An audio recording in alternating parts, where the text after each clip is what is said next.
අද අපි කතා කරන්න යන්නේ සිංගල් නීඩල් ජුකි මහන යන්ත්‍රයේ ෆුට් එක සම්බන්ධ පද්ධතිය ගලවා සවි කිරීම ගැනයි.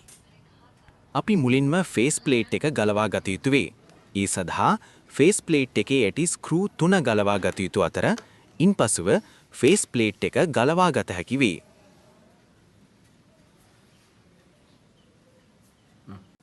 දැන් අපි ප්‍රෙෂර් බාර් රෙගියුලේටර් එක ගලවා ගනිමු.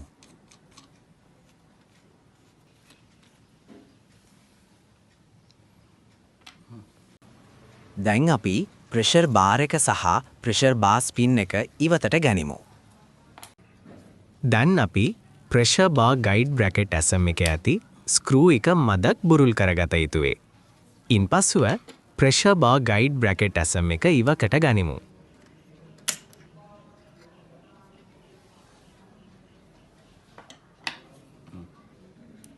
දැන් අපි පුට් ස්ක්‍රූ එක ගලවා ගනිමු. ඉන්පසුව පුට් එක ඉවතට ගනිමු.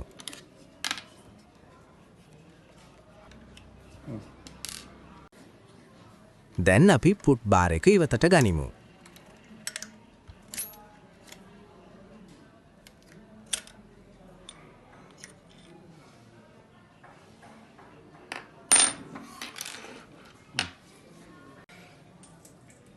දැන් ඔයාලට බලා ගන්න පුළුවන් ගලවා ගන්නා ලද පුට් එකේ සම්බන්ධ පද්ධතියේ කොටස්.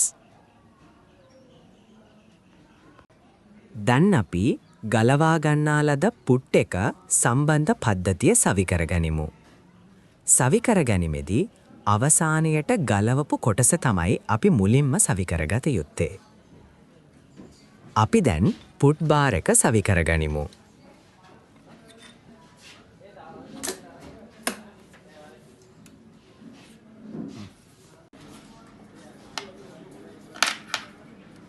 දැන් අපි පුට් ස්ක්‍රූ එක හා පුට් එක සවි කරගනිමු.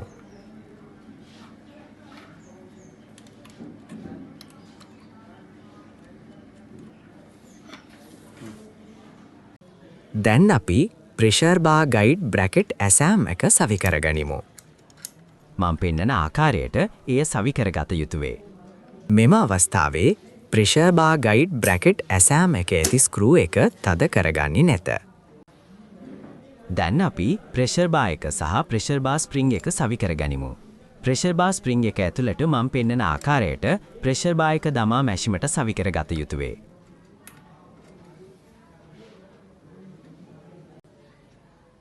දැන් අපි ප්‍රෙෂර් බාර් රෙගියුලේටර් එක සවි කරගනිමු.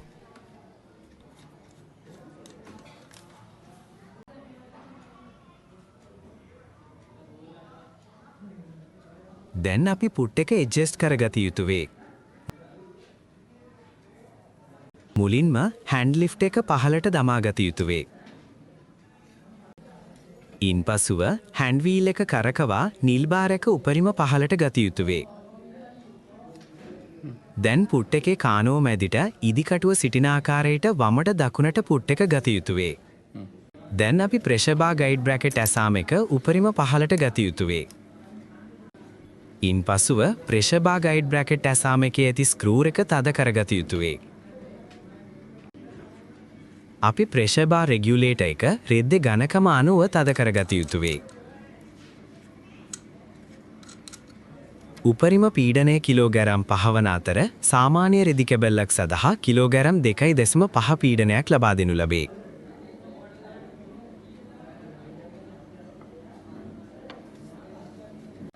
දැන් අපි ප්ලස් ප්ලේට් එක සවි කරගනිමු. දැන් අපිට බලා ගන්න පුළුවන් හැන්ඩ් ලිෆ්ටර් එකේ නොසවන විට නිවැරදිව පුට් එක ඇසවෙන ආකාරය.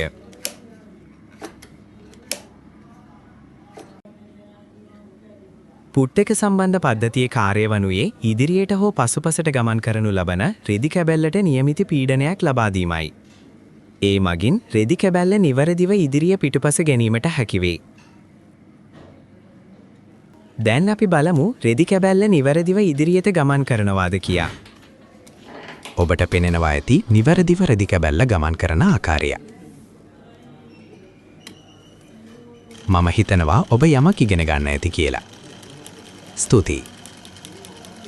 වීඩියෝ එක හොඳයි නම් ලයික් කරන්න, කමෙන්ට් කරන්න, සබ්ස්ක්‍රයිබ් කරන්න. ෂෙයා කරන්න.